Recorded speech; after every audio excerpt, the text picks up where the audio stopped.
శ్రీ విష్ణు సహస్రనామ స్తోత్రం ఫలశ్రుతి 10వ శ్లోకం. వాసుదేవాశ్రయో మర్త్యో వాసుదేవపరాయణ సర్వపాప విశుద్ధాత్మ యాతి బ్రహ్మ సనాతనం.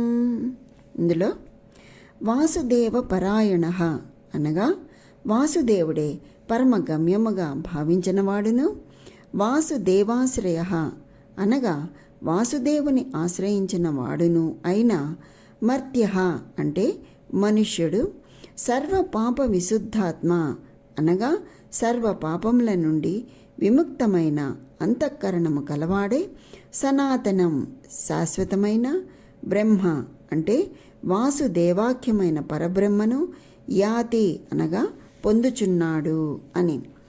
వాసుదేవాశ్రయో మర్త్యో వాసుదేవపరాయణ సర్వపాప విశుద్ధాత్మ యాతి బ్రహ్మ సనాతనం అనగా వాసుదేవుని తన పరమ గమ్యముగా భావించి ఆయనను ఆశ్రయించిన మానవుడు సర్వ పాపముల నుండి విముక్తుడై బ్రహ్మ పదమును పొందుచున్నాడు అని. స్వస్తి.